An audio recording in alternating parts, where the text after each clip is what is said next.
En la orilla oeste del Nilo, una construcción faraónica sin precedentes en la historia del antiguo Egipto domina Luxor y el Valle de los Reyes. El templo de Hatshepsut. Construido hace 3.500 años, aún fascina por igual a egiptólogos y a turistas venidos del mundo entero. No tiene parangón, no hay nada que se le iguale. Es un templo alargado, tallado en plena roca.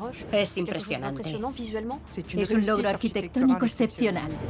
Pero nada hacía presagiar el destino de Hatshepsut, una reina convertida en faraona.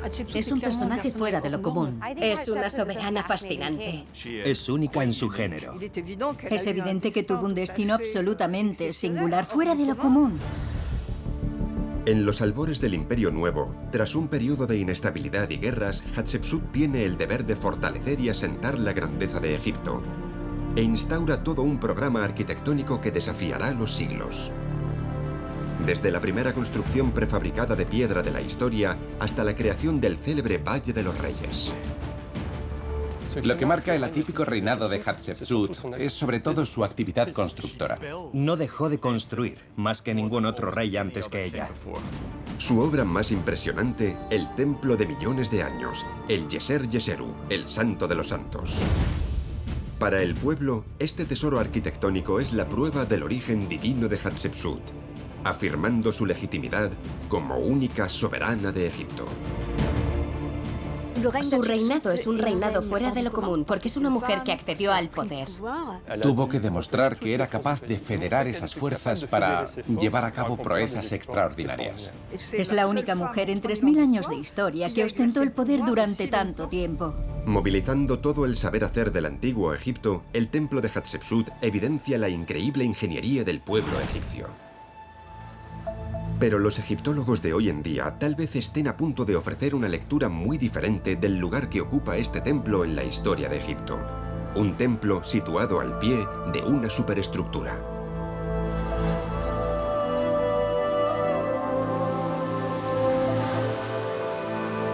El templo de Hatshepsut, reina de Egipto. Egipto, siglo XV antes de nuestra era. En el oeste del Nilo, al pie de imponentes acantilados, se alza una de las más hermosas construcciones del antiguo Egipto, el templo funerario de Hatshepsut. Dominando el Nilo, refleja el poderío que acaba de reconquistar el reino de Egipto tras 2 siglos de agitación e invasiones. Es el inicio de lo que los egiptólogos modernos denominarán el Imperio Nuevo. El Imperio Nuevo arranca en el año 1550 y acaba en el 1085 a.C. Constituye un periodo de gran prosperidad en el que reinarán algunos de los más grandes faraones, como Tutankamón o Ramsés II. Egipto amplía sus fronteras, que ahora se extienden desde el reino de Kush hasta Biblos, gracias a las campañas militares emprendidas en Nubia y en Oriente Próximo. El Imperio Nuevo egipcio es un periodo en el que los faraones tebanos retoman el poder y unifican el país. Sucede a un periodo de inestabilidad en el que Egipto había estado dominado por pueblos extranjeros. Hatshepsut hereda el trono. Es la garante de la seguridad de Egipto. El recuerdo de las invasiones aún está fresco, en particular la de los Hicsos del Mediterráneo oriental. Egipto recobra entonces su grandeza y vuelve a ser una nación rica y poderosa.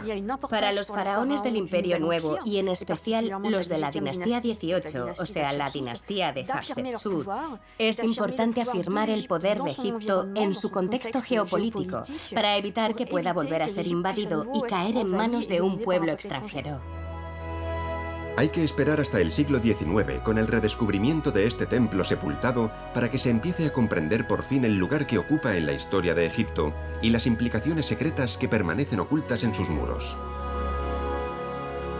Ante todo, los egiptólogos entendieron, para su asombro, que el faraón que lo había hecho construir era en realidad una mujer.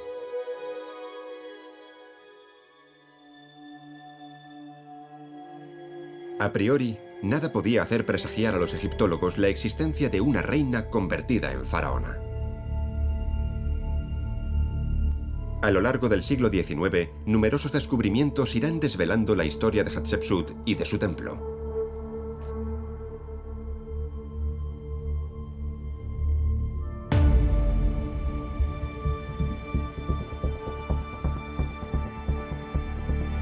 Nacida entre los años 1508 y 1495 a.C., Hatshepsut, cuyo nombre premonitorio significa la primera de las damas nobles, es la quinta faraona de la dinastía XVIII. Hatshepsut es hija del faraón Tutmosis I y de Ahmose. El faraón tenía varias esposas y será en segundas nupcias como Tutmosis I engendrará a un hijo, Tutmosis II, el hermanastro de Hatshepsut. Para preservar el linaje real, Hatshepsut se casó con su hermanastro Tutmosis II y ambos tuvieron una hija, Neferura. Luego, en segundas nupcias, al igual que su padre, Tutmosis II engendró un hijo, Tutmosis III, sobrino de Hatshepsut y abocado por la tradición real a convertirse un día en faraón. La historia está pues escrita de antemano, por lo menos en teoría. Hatshepsut tiene todas las bazas para convertirse en una reina poderosa, pero su ambición es más grande, tanto que acabará trastocando por completo las tradiciones egipcias. ¿Y si Hatshepsut se hiciera con el poder a expensas del heredero legítimo del trono de Egipto? Antes de que Tutmosis III esté en edad de gobernar, Hatshepsut organizará su propia coronación delante de todo el pueblo de Egipto. Tenía una visión completamente diferente sobre su papel. En Egipto siempre ha habido regentas, pero que una regenta se convierta en faraona, eso sí que es excepcional e insólito. Lo más seguro es que hubiera reticencias y que necesitara apoyos. Tendrá que contar con poderosos apoyos, y en particular el de una casta muy influyente, el clero de Amón en Karnak. El alto clero de Amón acompaña a Hatshepsut en sus maniobras y contribuye a propagar su ideología. A cambio, la reina va a favorecer a esos sacerdotes, tal y como consta en algunos textos. Hatshepsut se convierte en reina de Egipto. La falda tubo da paso a la falda corta. Algunos monumentos la representarán incluso con la famosa barba postiza. Que una mujer ocupe la posición de faraona es algo inédito. Es la excepción a la regla y ella lo sabe. Va a hacer gala de un derroche de ingenio para mostrar que está plenamente legitimada para desempeñar la función real. Hatshepsut prosigue su ambicioso destino y lanza un vasto programa arquitectónico a ambos lados del Nilo. Y una de las primeras obras que acometerá será la construcción de su templo funerario, el que la hará alcanzar la eternidad, el sublime de los sublimes, el santo de los santos, el templo de millones de años.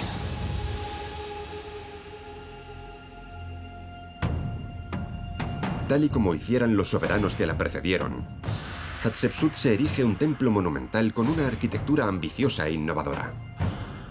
Escoge un lugar simbólico, al comienzo de la montaña tebana, en el circo rocoso de Deir el-Bahari, en la orilla contraria a Tebas, la actual Luxor y capital del antiguo Egipto. La franja occidental del Nilo es el lugar en el que se pone el sol. La vida futura del faraón se concebía a la manera de un viaje. El faraón se identifica con el sol, que se pone en el oeste y por la noche atraviesa el mundo subterráneo para renacer en el lado este al alba. Las necrópolis tienden a ser erigidas en la franja occidental del Nilo. El templo es un pedestal para la montaña tebana. Edificado poco después del año 1479 antes de nuestra era, este colosal monumento, construido en 15 años, tiene una doble función. Permitiría honrar a los dioses en las grandes ceremonias religiosas, y al mismo tiempo sería el soporte de piedra que contaría la singular vida de la soberana que lo hizo construir y la historia de su acceso al trono de Egipto.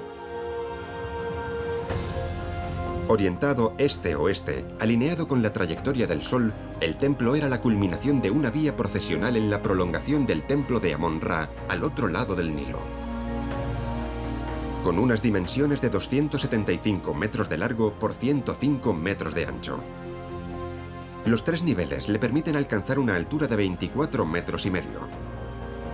Unas rampas de 30 metros invitan a emprender un ascenso gradual hasta el lugar más sagrado, tallado en el propio acantilado, el santuario de Amón-Ra, el rey de los dioses del antiguo Egipto. El dios Amón resurgirá como deidad suprema, convirtiéndose en un dios universal, cuya autoridad se extendió por todo Egipto. El templo de Hatshepsut se desmarca de otras construcciones del Imperio Nuevo. Prescinde de los pilones, esas construcciones que rodeaban la entrada de los templos, como en Karnak. Los elementos predominantes son las 2 terrazas, a las que se accede a través de unas grandes rampas y unos pórticos que se alzan ante el visitante, situándose delante de esas terrazas. En Deir el-Bahari, el terreno asciende de forma gradual. Hay que entender que los pórticos y los muros que hay detrás son más o menos los equivalentes de los pilones en un templo como el de Karnak. Los pórticos, un concepto poco extendido, son unas columnatas que señalan la entrada de las diferentes capillas dedicadas a los dioses. El famoso egiptólogo Auguste Maguiet dirá acerca del templo de Hatshepsut que ni por asomo parece un templo egipcio. No parece un templo egipcio, porque no tiene esas columnas con capiteles florales. Da la impresión de ser una composición con líneas rectas, horizontales y verticales. Es muy moderno. Concebido por el arquitecto Senenmut, el templo, conocido con el nombre de Yeser Yeseru, lo que significa el Santo de los Santos, se inspira en otro templo situado en las inmediaciones del templo de Hatshepsut y construido 5 siglos atrás durante el Imperio Medio. Decide construirlo al lado del templo de Mentuhotep II. Hatshepsut se inspiró en el Imperio Medio. Hizo construir su célebre templo funerario de Deir el-Bahari, justo al lado del de Mentuhotep II. Retomó su estilo innovador con su estructura en terraza.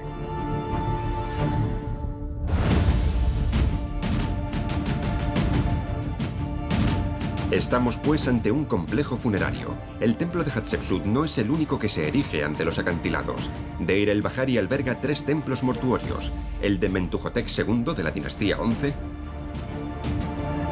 el de Hatshepsut y por último el de Tutmosis III, el sobrino de la reina.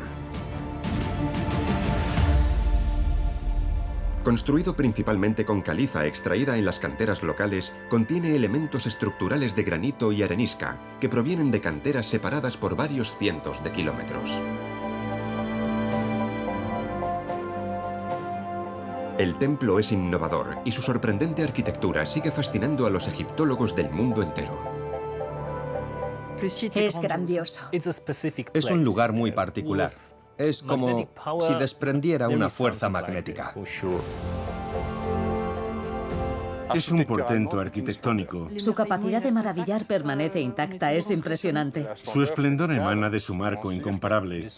Esa armonía entre el decorado natural y la arquitectura. Y ese ascenso escalonado con esos pórticos es absolutamente fabuloso. Muy diferente de las demás construcciones de Egipto. ¿Cómo ha podido emerger en el paisaje egipcio un edificio tan original?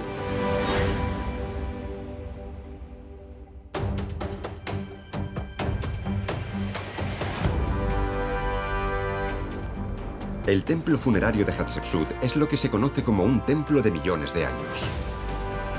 Es un tipo de monumento que ya se daba en el Imperio Antiguo, en la era de las pirámides. Este tipo de templo evoluciona y durante el Imperio Nuevo adopta el nombre de Castillo de Millones de Años. Los faraones eran honrados en vida, pero también tras su muerte. Se convertían en objeto de culto funerario en sus templos. Contrariamente a los soberanos que se hacían inhumar en un complejo funerario a los pies de una pirámide, los faraones del Imperio Nuevo tienen su tumba separada de su templo funerario para eludir los saqueos. Los templos funerarios de la margen oeste supuestamente fueron construidos en vida de los soberanos. No es el caso de los templos de la margen este, fruto del trabajo acumulado de varias generaciones de faraones.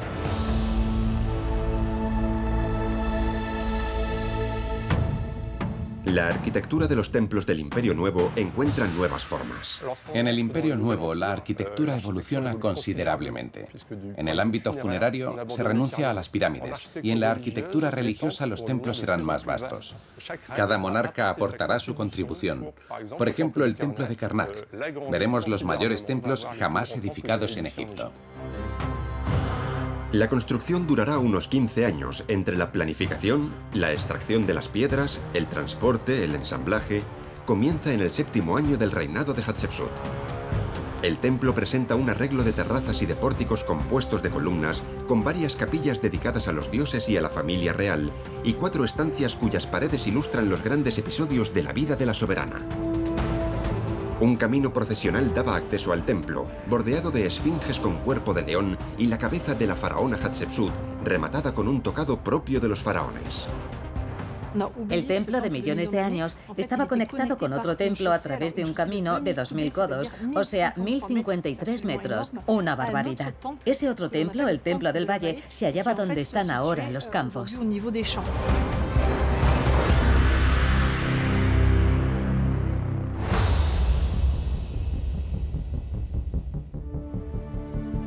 El templo se constituye principalmente de caliza, una piedra que abunda en la región procedente de la cantera conocida como la cantera de Hatshepsut, a unos kilómetros del yacimiento. Durante el reinado conjunto de Hatshepsut y de Tutmosis III, el revestimiento de los templos era bien de caliza, bien de arenisca.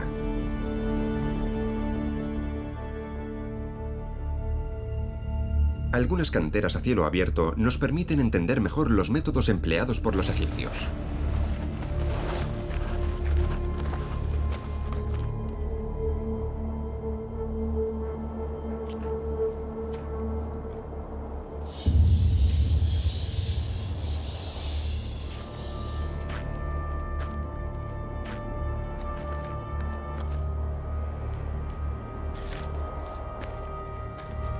El yacimiento de Gebel el-Silsila es una de las canteras explotadas por Hatshepsut, situada a 160 kilómetros del templo de Deir el-Bahari. Es la cantera de arenisca más importante de todo Egipto. Su emplazamiento es ideal. Ubicada río arriba de Tebas, permitía utilizar la corriente para facilitar el transporte de cargas pesadas.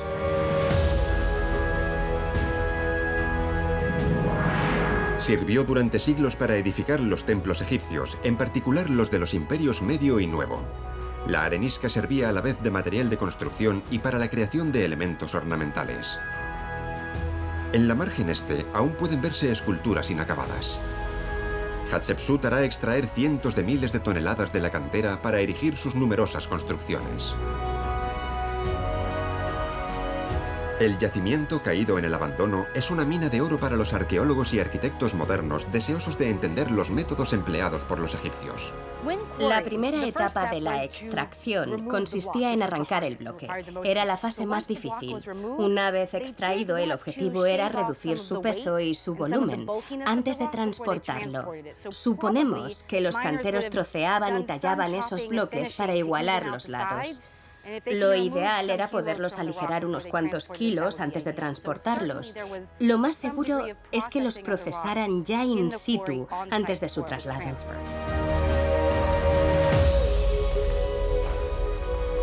Se servían de herramientas rudimentarias como tijeras de cobre o de bronce.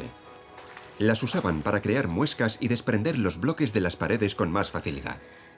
Estudiando los vestigios de la cantera, las marcas, la forma en que cortaban las piedras, nos podemos hacer una idea bastante precisa de la técnica que usaban los egipcios para extraer las piedras. Trazaban una línea a lo largo de la piedra y otra línea aquí. A continuación, efectuaban un montón de pequeñas muescas con la tijera. Luego, desde la base a la que estaba adherida la piedra, desgajaban la parte trasera y los lados. Acto seguido, cogían las tijeras y seccionaban la piedra para así desprender la base y poder extraer el bloque. Es conmovedor ver estas marcas que dejó hace miles de años la herramienta de una persona.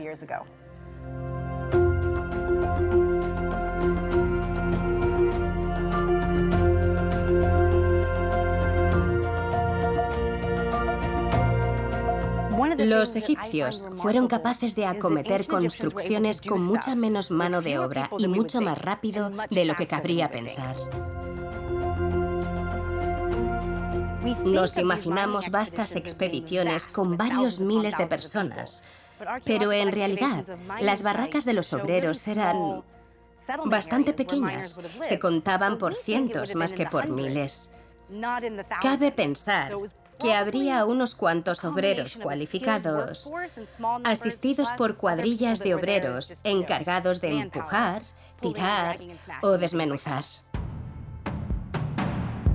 Pero para cargar con según qué masas, materializar la entrada a los recintos sagrados o esculpir sus voluminosas moles de un solo bloque, como los obeliscos, los egipcios recurrían a un material mucho más resistente: el granito. En la mentalidad egipcia, el granito es más noble y más resistente que la piedra caliza. Está hecho para durar eternamente. Por lo general, el granito rojo se usaba para las entradas de los templos egipcios, ya que creían que el material tenía propiedades que lo hacían más resistente. Además, tenía una relación especial con el sol.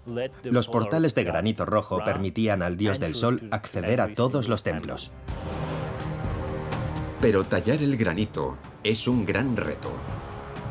Gracias a un vestigio monumental exhumado en otro yacimiento, en Asuán, los egiptólogos han desentrañado el secreto.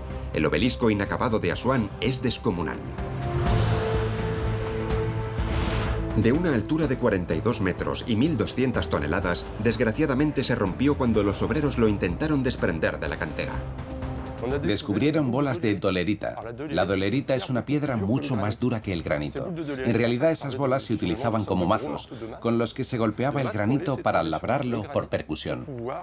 Era un trabajo muy laborioso, pero en una jornada se devastaban varios centímetros cúbicos de granito.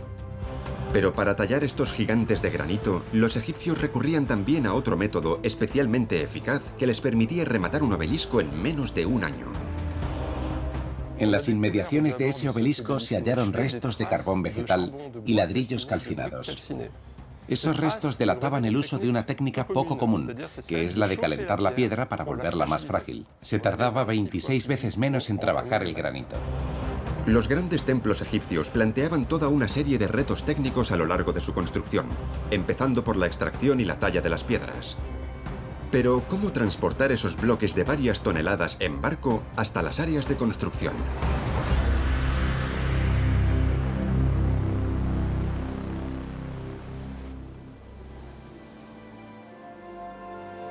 Hatshepsut reinó cerca de 1200 años antes del descubrimiento del principio de Arquímedes.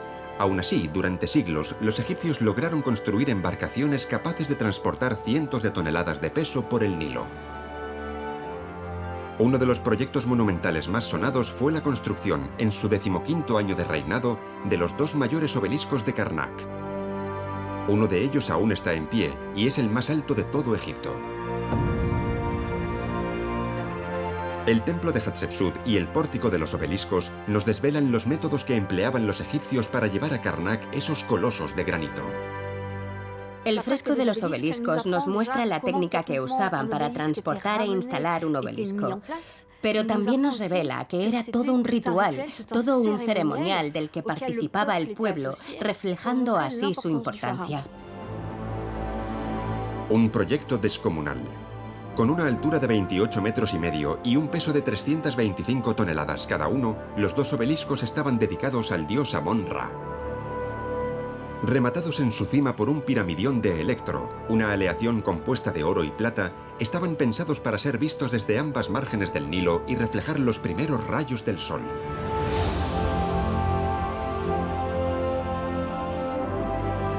Para transportar los dos gigantes de 325 toneladas, utilizaban un barco de madera de arce blanco, de fondo plano, de 63 metros de largo por 21 metros de ancho. Los obeliscos son colocados en fila. Los egipcios habían encontrado la manera de desplazar cargas pesadas. Podían cargar muchos bloques en un barco y transportarlos. En la parte trasera, dos pares de timones de espadilla permiten luchar contra el viento y las corrientes. A bordo, los obeliscos permanecen en los trineos que se han empleado para transportarlos desde la cantera hasta el embarcadero.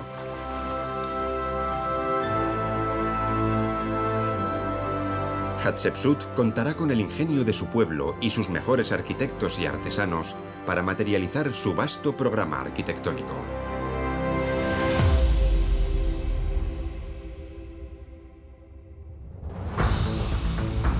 El templo de millones de años no es el único vestigio de su innovador afán arquitectónico. Durante su reinado, no cesará de romper con la tradición. Como por ejemplo la Capilla Roja de Karnak. Instalada originalmente entre los dos obeliscos, se la considera la primera construcción prefabricada de piedra de la historia. Construida hacia el final del reinado de Hatshepsut, sirve oficialmente de altar para la barca sagrada del dios Amón. Fue toda una pionera, ya que ordenó construir un monumento prácticamente modular, que se podía ensamblar en el exterior y reensamblar en el interior del templo, con bases regulares y escenas de un solo bloque. Cada bloque de piedra tenía una altura estándar de 59 centímetros y era decorado tras el ensamblado.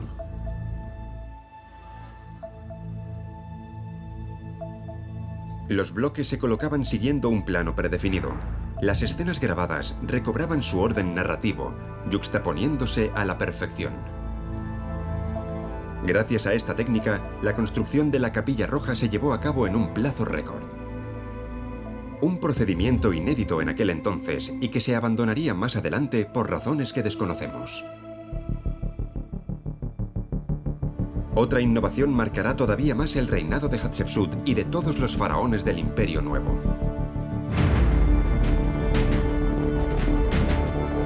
El célebre Valle de los Reyes. Situado al otro lado del circo rocoso de Deir el-Bahari y el templo de Hatshepsut, se convertirá en la necrópolis de los faraones. Y según ciertos egiptólogos, la idea habría sido de la mismísima Hatshepsut. ¿Acaso fue ella la primera monarca enterrada en este valle, hoy conocido en el mundo entero? Los soberanos del Imperio Nuevo son conocidos por haberse hecho inhumar en el famoso Valle de los Reyes, situado en la orilla occidental de Tebas. El Valle de los Reyes, pese a que el primer soberano que se hizo enterrar en el Valle de los Reyes no fue otra que la reina Hatshepsut. Quizá no sea ella la que designa el Valle de los Reyes como lugar de sepultura real, pero sí confirma su importancia como necrópolis de los faraones a lo largo del Imperio Nuevo. El Valle de los Reyes es un antiguo río desecado, una garganta perdida que concluye su curso al pie de una montaña rematada por una pirámide natural conocida como la Cima.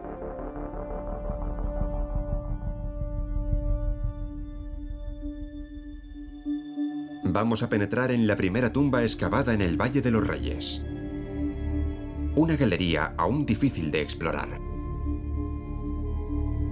La tumba real de Hatshepsut y su padre Tutmosis I se halla catalogada bajo el nombre KV20.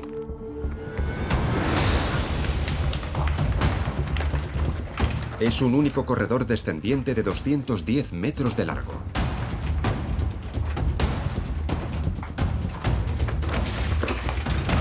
Es una galería sin ningún adorno, de suelos maltrechos, que desciende profundamente en las entrañas de la montaña tebana.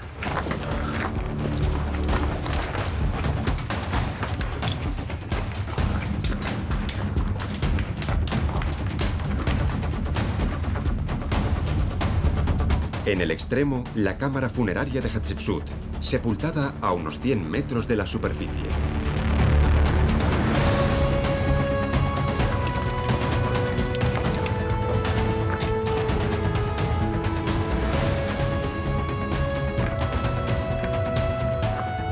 Al fondo se ocultaba la cámara funeraria con el tesoro real y, sobre todo, el sarcófago de la soberana.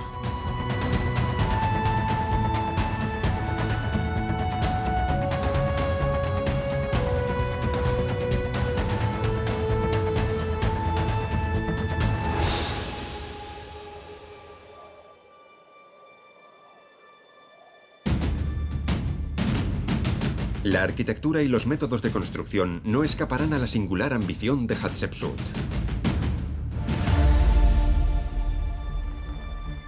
La construcción del templo se desarrolló en varias etapas.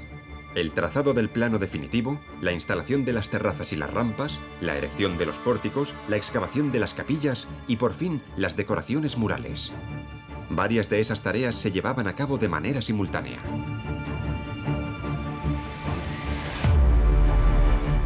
La tumba de Rekhmira. Hoy abierta al público, esta tumba, construida para el descanso eterno de uno de los visires de Tutmosis III, Rekhmira, se sitúa en el Valle de los Nobles. Es una valiosa fuente de información sobre las técnicas empleadas por los egipcios. Para poder llevar a cabo sus construcciones monumentales, como por ejemplo el templo de Hatshepsut, pero también el transporte y desplazamiento de los obeliscos o los pilones que encontramos en Karnak, los egipcios desarrollaron un sistema de rampas construidas a base de ir apilando ladrillos de adobe. Permite deslizar un trineo en el que se transportará el bloque hasta su destino, donde se apilará con otros bloques para crear el edificio. Cuanto más elevada sea la construcción, más grande será la rampa, y cuanto mayor sea el peso de la estatua, el obelisco o el bloque, más sólida será la construcción y mayor número de ladrillos de adobe necesitará. Las obras eran realizadas por hombres de faena, que se quedaban en paro en cuanto el Nilo inundaba las tierras. Las obras de Deir el-Bahari movilizaron a muchísimos trabajadores. A los obreros se los recluta en campañas de trabajo obligatorio, como en la época de las pirámides. Se les da de comer, se los aloja, se los viste, y la administración faraónica también les proporciona todo lo que puedan necesitar para desempeñar su trabajo. Egipto tenía los medios para construir estos monumentos, pero se tenían que alinear con el ciclo de la agricultura para movilizar las fuerzas humanas. Y luego había obreros más especializados que ya entraban en la categoría del artesanado. Estos empleados eran remunerados por el faraón. Los obreros acarreaban hasta el norte del templo los bloques de caliza ya calibrados. Deslizaban por tierra las partes más valiosas del templo, los montantes, los dinteles de granito de la terraza superior y las estatuas. Una vez finalizado el grueso de la obra, un templete fue edificado al borde de un canal artificial para permitir atracar a los barcos. La construcción de este templo egipcio debió de emplear a varios miles de personas. Mientras unos se dedicaban a excavar el circo rocoso para poder sentar los cimientos del templo, otros traían bloques, otros terraplenaban las terrazas. En fin, había un frenesí de actividad. En el depósito de fundación del templo también han descubierto réplicas en miniatura de las herramientas empleadas por los constructores. Herramientas como picos, mazos, tijeras, moldes de ladrillo o cuerdas con nudos. También se han encontrado lo que parecen ser una especie de pérgolas de madera. Estas harían la función de ascensores oscilantes. Se coloca el bloque en la pérgola y se desliza en una dirección. Luego se inserta una cuña y se desliza en el otro sentido, insertando otra cuña. De esta manera, se puede hacer subir el bloque poquito a poco.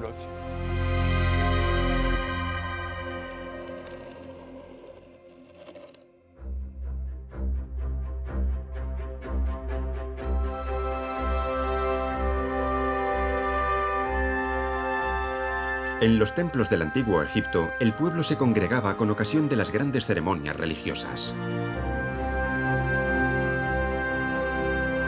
La tradicional Bella Fiesta del Valle, una de las más importantes del Imperio Nuevo, era una celebración de los muertos que duraba varios días.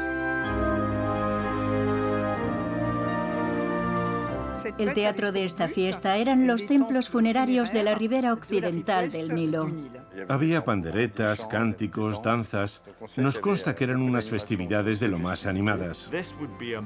Era un importante evento nacional, con música, borracheras, porque solo en estado de ebriedad se podía alcanzar el éxtasis y ver a los dioses. Era una fiesta desenfrenada. Y Hatshepsut probablemente fuera la maestra de ceremonias de esta fiesta ritual en Tebas. En este tipo de celebraciones, Hatshepsut tenía la ocasión de reafirmar aún más su legitimidad y su vínculo con la divinidad. La convierte en una fiesta ineludible.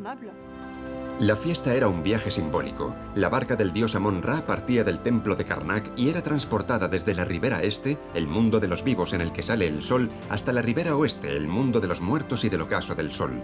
Concluía en el templo de Hatshepsut y su santuario rocoso.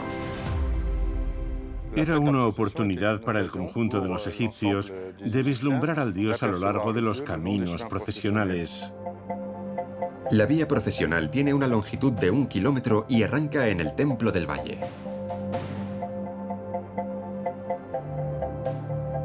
Un dromos, una imponente avenida de esfinges, conectaba el embarcadero con el templo, flanqueado cada 15 metros por una majestuosa esfinge de arenisca rosa. Se ha debatido mucho sobre cuántas esfinges habría. Se ha hablado de más de 100 esfinges en total, a cada lado de la avenida. Las excavaciones llevadas a cabo por la expedición egipcia del Museo Metropolitano de Arte en 1930 revelaron que la distancia entre cada estatua era de 15 metros y medio, lo que arrojaría un total de entre 72 y 76 esfinges. La barca de Amón tenía una longitud de 4 metros y medio. Allí se llevaba a cabo una serie de ritos cuya finalidad era restaurar las fuerzas del faraón, así como su divinidad. La transportaban desde el embarcadero hasta el santuario sirviéndose de unas pértigas. La popa y la proa ostentaban una cabeza de carnero, el animal sagrado del dios. Una estatua de Amón-Ra adornada de joyas ocupaba el centro de la barca, alojada en una naos, o sea, un templo en miniatura. Protege probablemente una estatua de Amón y Tífalo, esto es, con el sexo en erección. La propia naos está cubierta para impedir que el público la vea. Una vez llegaba a las puertas del templo, la procesión continuaba su ascenso gracias a las largas rampas, hasta que por fin alcanzaba el santuario tallado en la montaña. La barca y la estatua pasaban allí una noche entera antes de regresar a Karnak.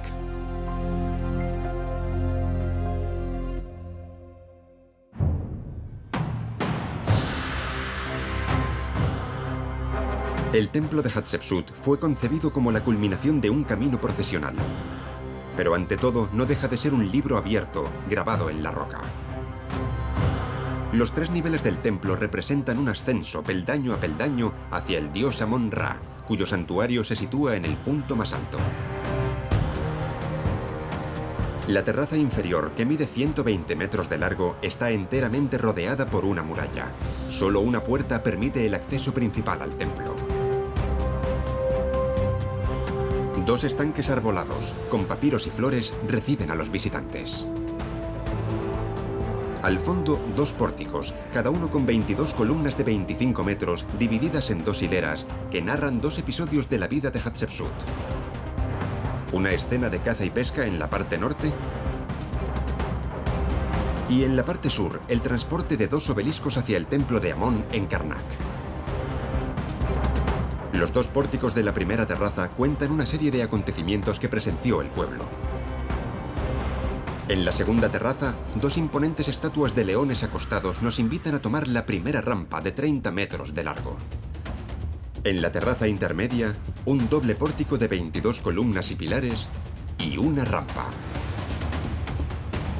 En lugar de los leones, 2 majestuosos halcones. Hay una diferencia capital. Se añaden 2 nuevas capillas dedicadas al dios Anubis y a la diosa Hathor a los pórticos centrales.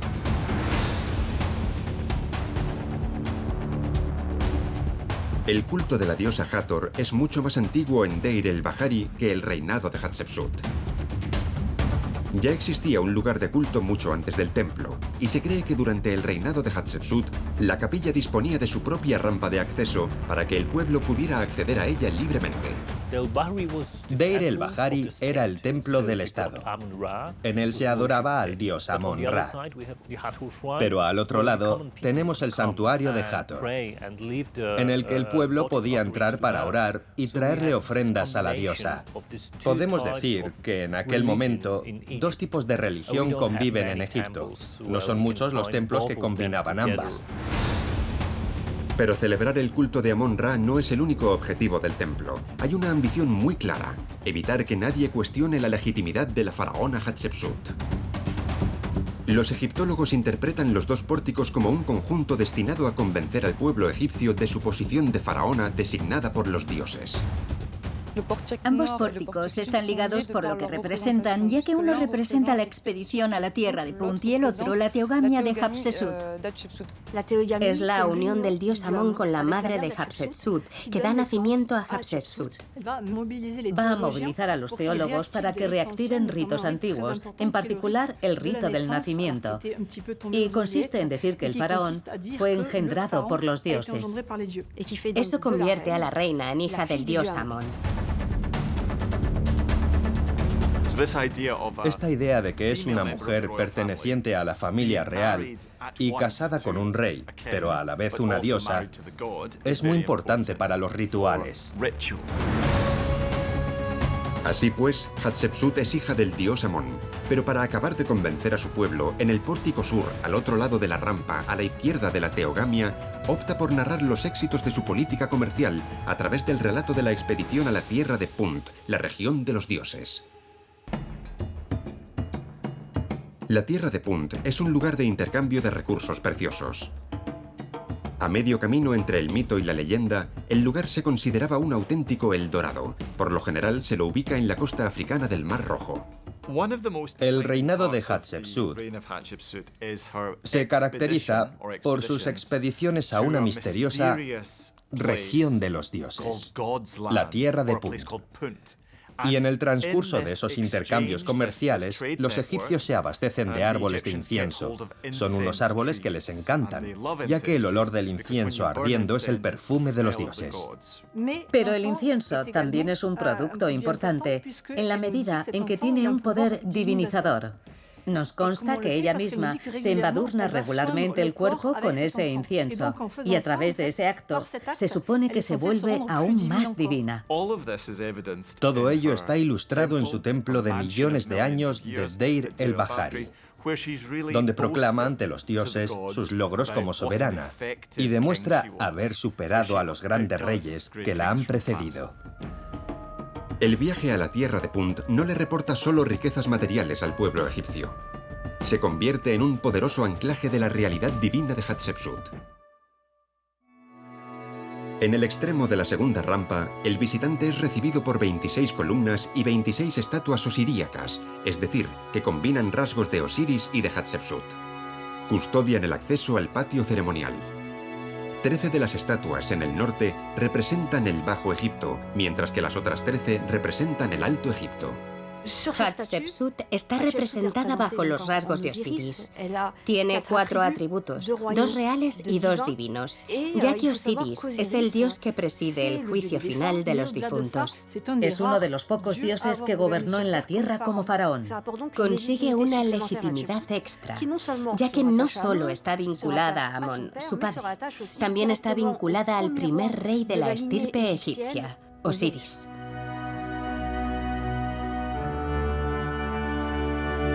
Para acceder al tercer y último nivel, hay que atravesar un imponente portal de granito.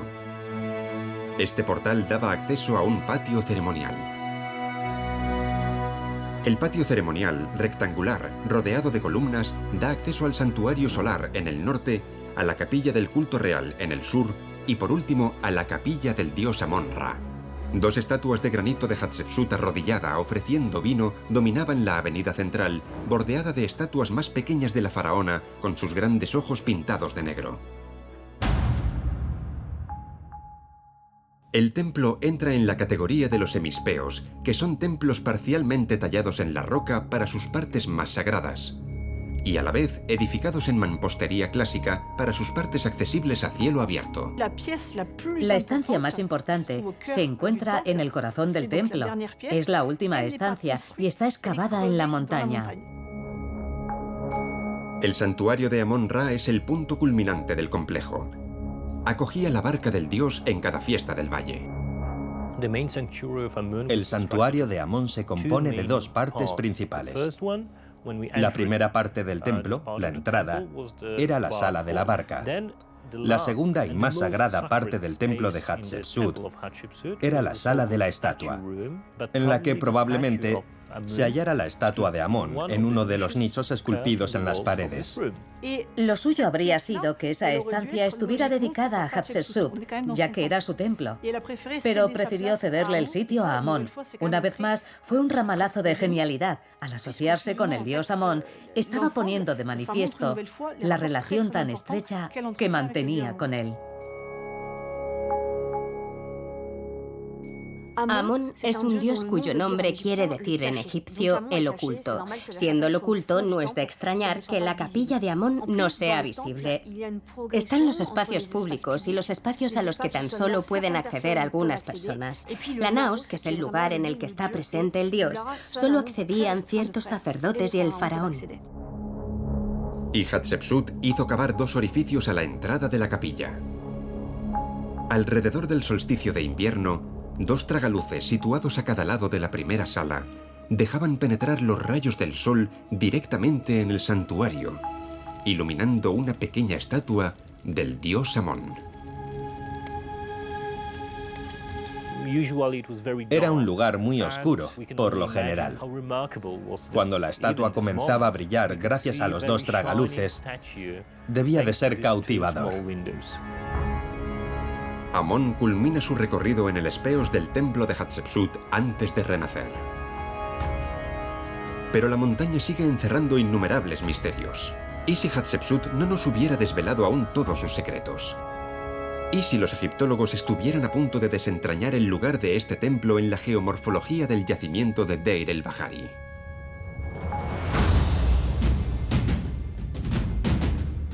La muerte, para los egipcios de la antigüedad, no es el fin. Al asociar su templo con el de Karnak, siguiendo el eje este-oeste en un itinerario similar a la trayectoria del Sol, Hatshepsut hacía renacer al dios dinástico Amón. Hathor, la diosa del cielo representada por una vaca, es quien engullía el astro solar cada noche para engendrarlo de nuevo por las mañanas. La capilla de Hathor en el templo de Hatshepsut cobra aquí todo su significado. Hathor desempeña un papel regenerador y Hatshepsut podría renacer así en un ciclo eterno desde su tumba situada en el Valle de los Reyes en el otro lado del acantilado.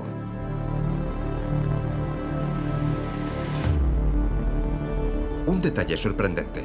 La cámara mortuoria KV-20 se halla perfectamente orientada hacia el templo funerario de Hatshepsut.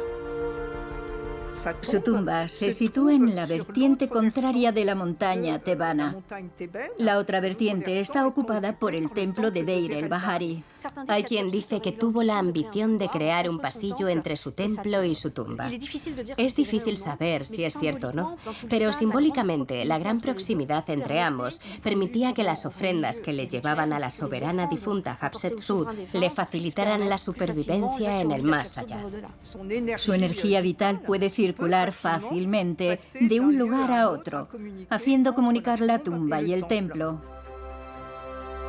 De esta manera, Hatshepsut habría vinculado simbólicamente su tumba y su templo. El Valle de los Reyes formaría parte así de un plan más general. Pero si nos atenemos a los hallazgos más recientes, el plan de Hatshepsut podría haber sido más ambicioso si cabe. En la montaña tebana, un singular pico montañoso intriga a los egiptólogos. Con sus casi 500 metros de altitud, el Qurn, la cima, es una pirámide natural. Los egipcios se habrían inspirado en ella para excavar sus tumbas en el vecindario. ¿Y si el Qurn fuera más que una simple inspiración? Estudios recientes aventuran la idea de que el templo de Hatshepsut habría retomado un plan bien conocido por los egiptólogos, el de los faraones del Imperio Antiguo. Un templo alto o templo funerario, un camino procesional y por último un templo en un valle en el que atracaban los barcos, todo ello orientado en el eje este-oeste, con una diferencia, que Hatshepsut no hizo construir una pirámide para albergar su tumba. A menos que la pirámide no fuera exactamente tal y como cabría esperar. Hace unos años, algunos llegaron a sugerir que Hatshepsut copió hasta la disposición del complejo de las pirámides en Deir el-Bahari. En la necrópolis tebana, la cumbre de la montaña, el Qurn, era el equivalente de la cúspide de una pirámide, o piramidión. Y el equivalente de los muros exteriores era la propia montaña. La disposición es la misma que en los complejos del Imperio Antiguo. El templo funerario estaba orientado al este, en la fachada oriental de la pirámide, como en los complejos piramidales del Imperio Antiguo. De ser así, el Kurn sería el piramidión de la superestructura geológica en la que se cobija el templo funerario de Hatshepsut, a imagen y semejanza de los templos funerarios de las pirámides de Giza. Una montaña pirámide, una idea que nos desvela el sentido oculto del Valle de los Reyes. No se trata solo de disuadir a los saqueadores, sino de enterrarse en el mismo corazón de la pirámide, tal y como hicieran los faraones del Imperio Antiguo. También copió el emplazamiento de su tumba del Imperio Antiguo. En ese periodo, los sepulcros reales se situaban debajo de la pirámide o en su interior. Por eso instaló su tumba en lo que más tarde se llamaría el Valle de los Reyes. De alguna manera, se excavó una tumba debajo de una pirámide. Pero puede que no fuese la primera faraona en idear este sistema. El templo de Mentuhotep II. Hatshepsut retoma parcialmente sus planos y resucita la bella fiesta del valle iniciada por ese mismo faraón.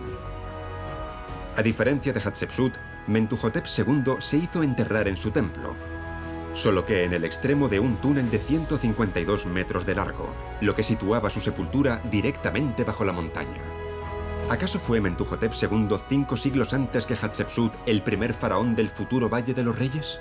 Se ha especulado que la primera persona en excavar su tumba en el Valle de los Reyes fue Hatshepsut. En realidad, la primera persona que copió o se inspiró en las tradiciones del Imperio Antiguo, instalando su sepulcro real bajo una pirámide, fue Mentuhotep II. Su tumba se encuentra justo debajo de la montaña. El circo rocoso de Deir el-Bahari y el templo de millones de años no nos han desvelado aún todos sus secretos.